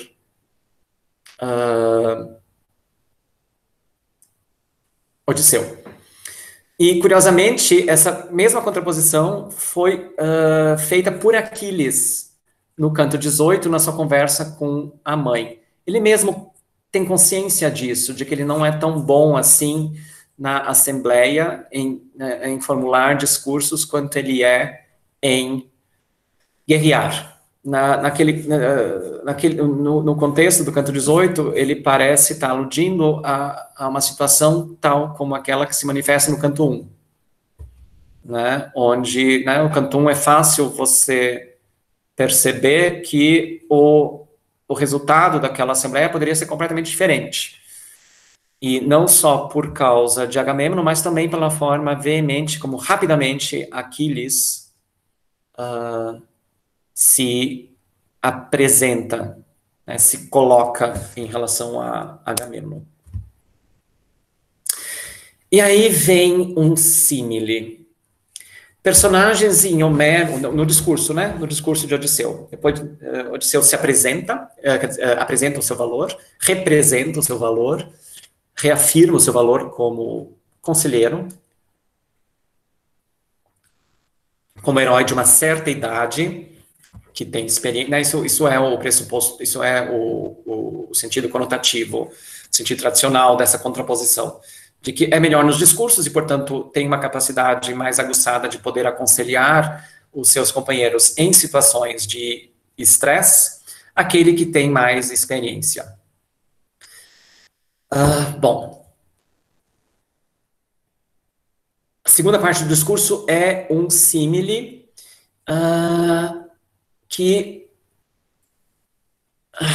bom, símiles raramente são feitos por personagens, são poucas as personagens, são poucos os momentos em que uma personagem constrói o símile. Como não poderia deixar de ser, e isso é um dos argumentos para quem defende que a personagem cujo discurso mais se aproxima do discurso, de forma geral, do próprio narrador, aqui menos o que diz respeito à visão de mundo e mais a capacidade de produzir emoções, digamos assim, nos seus espectadores, ou seja, tem mais a ver com o estilo, é Aquiles, certo? Então, é uma hipótese a de que nenhuma personagem se aproxima tanto do narrador quanto Aquiles, em que pese os discursos narrativos, ou a utilização de narrativas, algumas longas, por parte de Nestor, né, discursos de memória, discurso sobre monumentos da memória, digamos assim, algo que Aquiles também faz, né, Aquiles também é capaz de construir discursos nesse sentido. Outro elemento que aproxima Aquiles do narrador é que Aquiles é a personagem que mais constrói símiles. Alguns deles bastante interessantes. Como um daqueles que eu mencionei antes, indiretamente, onde aqui, quando Patroclo chega chorando junto a Aquiles no canto 16, e na sequência a gente vai saber que ele está chorando porque ele não aguenta mais ver seus companheiros aqueus sendo mortos, porque Aquiles se recusa a voltar aos combates. É Aquiles quem começa o diálogo, como resposta à chegada de Patroclo em lágrimas, e uma das primeiras coisas que ele diz é que Patroclo parece uma criança pequena, uma criança pequena, acho que uma menina chorando, querendo o colo da mãe, né? Parafraseando um símile bastante, complicado. Bom, esse aqui também esse símile aqui também é complicado, e, inclusive, bom, inclusive por conta do tempo, acho que não vai dar para discutir muito. Bom, eu leio o símile, né? Rápido os varões se saciam do prélio. Lembrando, né, que o contexto é guerrear e comer. Esse é o contexto mais geral nesse momento da discussão. Rápidos varões se saciam do prélio, ou seja, né, tem a ver com dizer chega, né? Chega de combater. No qual o bronze enche o chão de muita palha. Aqui já, né, se no verso anterior se está falando de prélio, ou seja, claramente de combate, aqui você já passou para o nível da metáfora, ou, né, no jargão épico, para o nível do símile, né? Quando você está combatendo, o chão não enche de palha, o chão enche de sangue e carne, e pedaços do inimigo. O chão enche de muita palha e a colheita é ínfima. Então aqui parece, né, aqui transparece um ponto de comparação, né? Você trabalha muito na colheita, você produz muita, né, no corte, na ceifa, né, aqui a ceifa de trigo, por exemplo, a ceifa de cereais. Você produz muita palha, ou seja, uma grande parte do vegetal colocada de lado para você, de fato, né, em termos de volume, o volume é muito menor daquilo que você, de fato, colhe e utiliza para alimentação humana. E a colheita é ínfima. E aí muda, né, o registro. E quem faz os pesos da balança pender é Zeus, que administra a guerra entre os homens. Ou seja, o símile propriamente dito está entre dois comentários sobre a guerra. Além disso, Zeus entra aqui como uma figura que é apresentada como alguém que dirige a batalha, né? Para um lado ou para outro. Bom,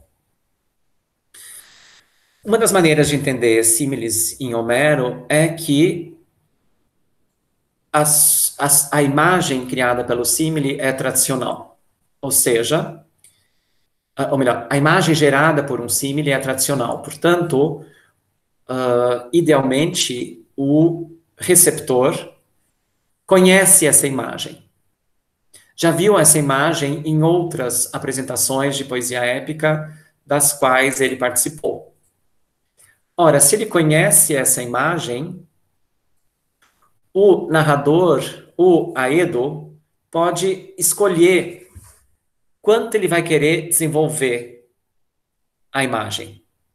Que aspectos da imagem, cujo conhecimento ele compartilha com seu receptor, ele vai poder ele vai poder escolher desenvolver. Ou seja, a hipótese é de que a imagem ao qual ele faz referência, ela é mais ampla do que aquela que transparece para nós que não temos essa familiaridade com a tradição. Então, na leitura desse símile, são duas as opções. Uma,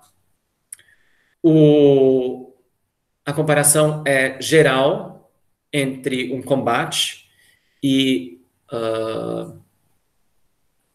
a colheita. E a outra interpretação é de que se trata de um momento específico do combate. Ou seja, aquele que acontece quando um dos dois lados debanda. Ou seja, quando se decidiu quem seria o vencedor daquela refrega em particular. O que acontece quando claramente um dos lados se mostra superior, o outro recua ou o outro foge, deixando para trás, muitas vezes, na pressa, armas, por exemplo. Então, essa seria a colheita que você consegue no final do dia, quando você já está bastante cansado. É quando um dos lados já foge. Bom, ou seja, né, é difícil para nós reconstruirmos até que ponto esse é um símile preciso ou não. Ou seja, quão bom, dito de outra forma bastante aguda, quão bom poeta Odisseu está sendo, de fato, aqui, por meio desse símile. Bom, e aí vem esse verso que para alguns comentadores é meio chocante: com o estômago é impossível aos aqueus chorar o morto.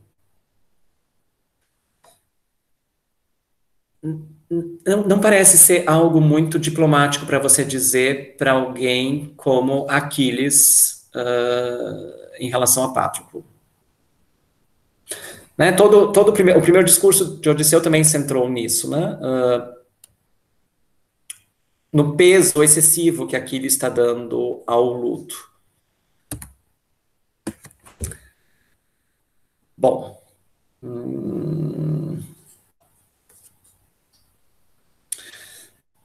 Então, o que você pode, então, deduzir do discurso de Odisseu é de que a guerra deve ser encarada como uma tarefa dura e natural, entre outras. Né?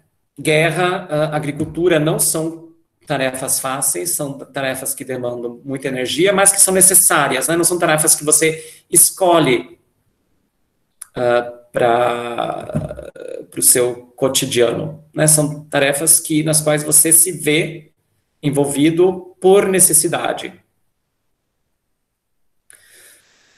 E, de forma alguma, devem ser consideradas como uma espécie de obsessão autodestrutiva, como aquilo que Aquiles está fazendo. Né?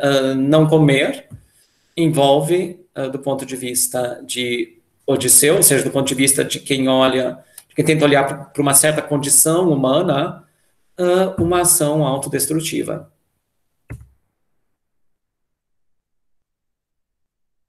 Bom, o termo que Aquiles utiliza no primeiro verso, símiles, o termo central do verso é choros, um termo que pode ser traduzido por satisfação, saciedade, e que aponta para um certo limite, que no fundo, né, você pode dizer que tem a ver com o limite da condição humana.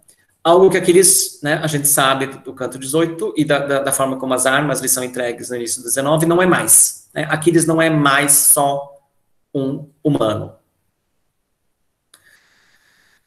Na sequência, Odisseu diz, muitos em excesso e em sequência. O adjetivo é epetrimoi, todo dia caem. Né? Fazer o quê? Né? Todo dia tem gente morrendo. Imagina se todo mundo que perde alguém, né, fosse querer se manifestar, queresse entrar em luto da forma como você está entrando, né? Não faz sentido. Imagina em que situação a gente estaria. Bom, o uso desse adjetivo, ele aproxima e naturaliza a guerra, ou seja, a guerra como algo próximo da agricultura, algo que o próprio Odisseu já fez anteriormente, ou seja, falar da guerra como de uma maneira, digamos assim, não passional, né? Como algo que tem que ser encarado de forma objetiva, né? O que fazer, quando fazer, etc. Mais ou menos parecido com a atuação dele no canto 2, quando por um equívoco de Agamemnon, todos os aqueus acham, né, a coletividade inteira acha que Agamemnon está dizendo, olha, a gente não conseguiu ganhar a guerra até agora, duvido que a gente ganhe, melhor ir para casa, né? Todo mundo diz claro e todo mundo sai correndo. Né? Então, quem consegue interromper essa debandada coletiva, utilizando argumentos que parecem racionais no contexto, é Odisseu, né? Basicamente dizendo, olha, a gente chegou até aqui, vai voltar para casa de mãos vazias, né? Não faz sentido. Sobretudo tendo em vista, e aí Odisseu também, assim como Aquiles, assim como Nestor, rememora uma situação passada, ou seja, Odisseu lá também se aproxima, em boa medida, de um Aedo, de um Rapsodo. Esse adjetivo, eu acho que ele é significativo, ele só aparece 3 vezes no poema, aqui e no canto 18. No canto 18, uma vez para a colheita, né, os principais momentos do ano agrícola são representados no escudo de Hefesto, e no verso 211, também num símile, justamente aquele símile que a gente discutiu mais longamente na aula passada. Bom, o que Odisseu, portanto, faz é uma visão da guerra que é racional, sem espaço para um luto como o de Aquiles. Então, a pergunta é o que esse discurso produz em nós? Né? O que esse discurso produz no receptor dos poemas homéricos? Né? A gente tem empatia com esse discurso? A gente acha que ele está falando para nós, né? Um discurso de igual para igual? em relação a alguém que é diferente demais de nós, ou seja, Aquiles. Bom, primeiro problema, mas é um argumento em silêncio, é de que a gente não se mencionam os efeitos que o discurso causa no seu público imediato. Isso não é um problema, a princípio. Há outros momentos, há pelo menos um momento significativo, né, esse aqui do Diomedes, no canto 4, onde o silêncio é a resposta, mas lá, esse silêncio como resposta é tematizado na sequência, o que não é o caso aqui, a não ser que você considerar que, um pouquinho depois, não muito tempo depois, Aquiles vai, de fato, responder a Odisseu, embora indiretamente. Você pode definir que a resposta de Aquiles, na prática, pelo menos para nós, receptores, é a forma como ele vai à luta.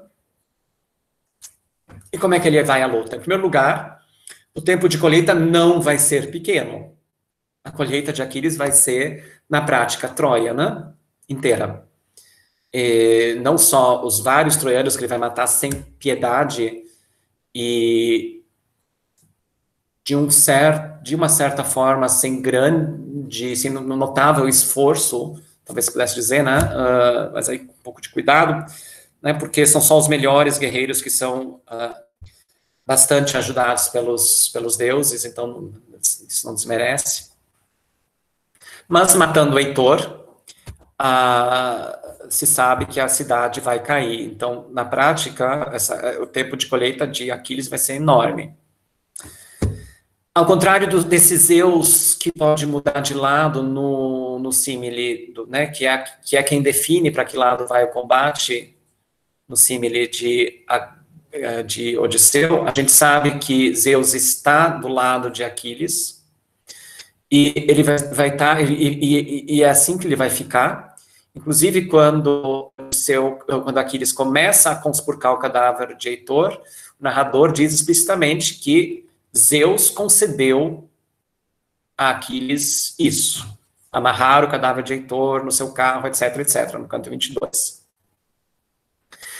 Se você defender que o símile se você aceitar que o símile faz alusão a um pequeno momento de um combate ao longo de um dia, ou seja, aquele que vem depois de um dos lados conseguir se mostrar superior, então, né, tanto mais isso é inadequado para representar Aquiles, porque assim que Aquiles entrar na luta, no início do canto 20, o que você tem é debandada, é fuga dos troianos. Então, né, não tem mudança. Você já começa com aquilo que os gregos chamam de tropé, né? Que é a mudança de lado, né?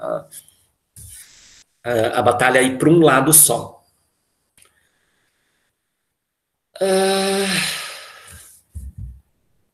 O que eu quis dizer com isso? Não lembro.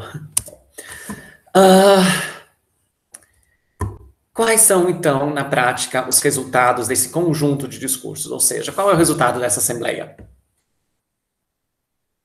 Né? Pensando, né, sempre tendo em vista resultados possíveis de outras assembleias. Né? A assembleia do Cantu, por exemplo, que poderia ter ido para um lado completamente diferente, qual seja o de apaziguamento dos ânimos, ou a assembleia do canto 2, que também poderia ter ido para um lado completamente diferente, ou seja, o retorno dos aqueus. Em ambas as assembleias, se você tivesse um resultado diferente, você não teria o poema. Então, esse é sempre o nosso problema, né, como receptor da Ilíada. Isso está em jogo aqui também, eu acho. No momento em que você fica muito irritado com sei lá, as consequências morais desse povo, de Aquiles e Agamemnon no 1, ou então dos deuses, em última instância, no 2, do próprio Odisseu, sei lá, né? O seu grau de imersão tende a ser menor. O seu grau de imersão na ação, né? Acho. Bom. 19. Aquiles aceita que os outros se alimentem e que os mirmidões carreguem os presentes. Só que ele faz isso se acompanhado de um discurso bastante curto, né? O discurso que encerra a Assembleia, propriamente dita.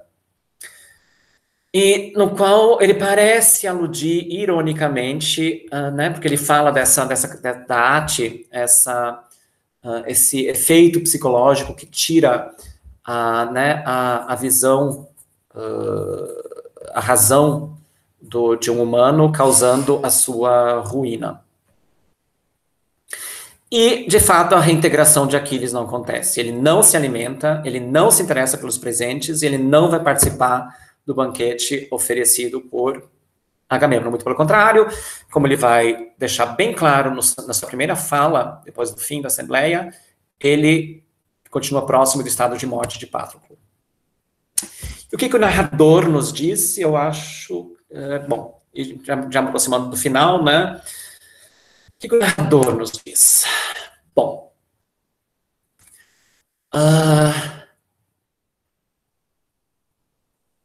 logo depois, muito rapidamente depois do fim da Assembleia, Zeus, né? Zeus se manifesta muito rapidamente, né? Pensando lá no símile de Odisseu, que fala de Zeus, né? Zeus manda Atena, diz para Atena colocar néctar e ambrosia em Aquiles, ou seja, alimentá-lo, digamos assim.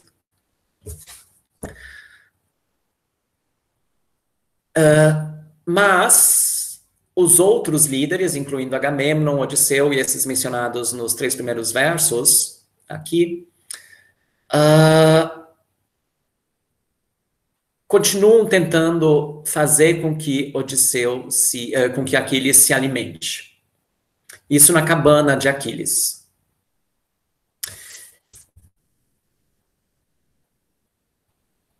E Aquiles diz que não e fala para todo mundo ir embora. Ele fala e fez os outros reis se dispersarem e ficaram os 2 Atridas, o divino Odisseu, Nestor, Domeneu, Fênix, para deleitar quem sofria copiosa angústia. Esse verbo, deleitar, é um verbo marcado no poema.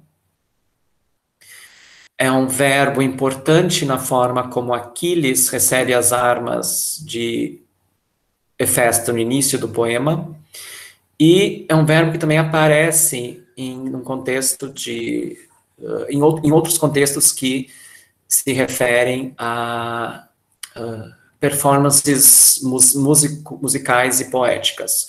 Ou seja, é um dos principais termos para definir qual é a reação de um público a uma performance poética bem-sucedida.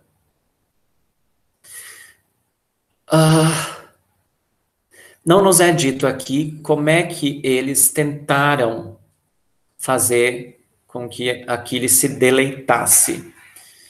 Uma hipótese é de que fosse por meio da comida. A comida também deleita. O que o narrador continua dizendo, e aí focalizando secundariamente, ou seja, dando para nós indiretamente o que se passa no íntimo de Aquiles. Ou seja, não a opinião dele, narrador. No ânimo não se deleitaria antes de entrar na boca de batalha sangrenta. Então, de novo, essa mesma metáfora, ou uma forma dessa metáfora que aparece outras vezes de outras formas, no poema como todo, e particularmente no canto 19, da batalha como uma espécie de refeição do sangue inimigo ou de alimentação de Ares. Só que aqui, né, por mais que você tenha a focalização secundária, ou seja, por mais que esse verso remeta àquele último verso de Aquiles, você tem aqui algo dito pelo narrador, e, mais interessante, por meio desse mesmo verbo que 2 vezes está na posição, está no início do verso, né? Um verbo que é metapoético por excelência na Ilíada. Bom, Aquiles, então, responde, e eu acho que, né, eu já falei um pouquinho sobre isso, sobre essa resposta na terça-feira, muito embora eu acho que a gente não tenha lido. Esse discurso de Aquiles, na verdade, é uma resposta ao lamento propriamente dito de Briseida por Patroclo. O lamento de Briseida é um lamento tradicional, ou seja, o lamento tradicional do ponto de vista da dicção heróica é o lamento de uma mulher por um guerreiro da família, aqui, claro, de forma indireta, morto. E o Aquiles amplifica e se coloca e coloca a sua relação com Patroclo no segundo lamento, né? Ele amplifica o lamento por meio de um segundo lamento. Mas meu coração descuida da comida e bebida que há dentro com saudade de ti. Então aqui, né,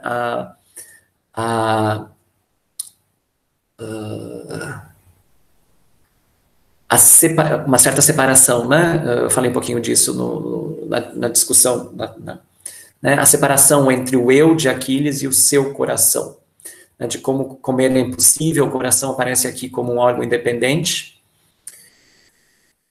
Lembrando que Odisseu, num certo momento, disse para ele, né, que teu coração suporte o meu discurso.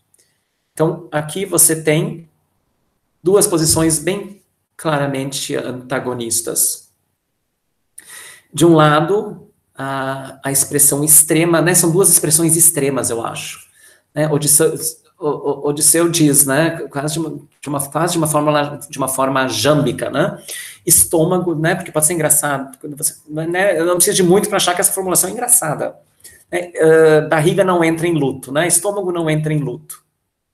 O que o Aquiles, de uma forma patética, e talvez você possa definir como sublime, lembrando, né, que o sublime e o cômico, a fronteira muitas vezes é mínima e depende muito de gênero e ocasião de performance. Né? O que o Aquiles está dizendo aqui? O coração manda jejuar.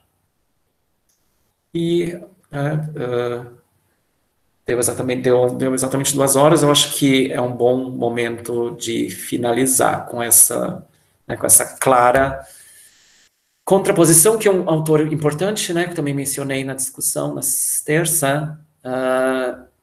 Ele usa essa contraposição como formas de sintetizar duas poéticas. Aquilo que ele chama, no caso da Odisseia, né, de a poética do gaster, a poética do estômago. A gente viu como isso é importante, né, como o estômago é importante na proposta de provas que Odisseu, mendigo, propõe ao pretendente. E a poética né, que esse autor, Pucci, fala, né, a poética do Timós, que tem vários nomes, né, entre aspas, né, que aqui você pode então chamar de coração. Bom, era isso. Muito obrigado, professor. Como sempre, é um prazer, uma honra enorme ouvi-lo, sempre aprendemos muitíssimo. Aproveito aqui para deixar um agradecimento mais oficial, porque no início da primeira aula eu esqueci de gravar a apresentação. Em nome do nosso PPG, em nome da nossa instituição, agradeço muitíssimo as aulas e espero que possamos contar com sua presença em breve também para outros cursos. Muito obrigado, professor. Bom, eu também agradeço, foi uma experiência ótima, tive grande prazer. Em vários momentos, né, seja na própria apresentação, que sempre tem essa coisa de uma certa, né, você ouve o que você mesmo escreveu de uma outra forma, né, por isso da aula é tão bom e por isso que a gente aprende tanto dentro da aula. Então isso de um lado, mas também as discussões foram bastante produtivas para mim. Vai ser um grande prazer se no futuro der para retornar. Muito obrigado.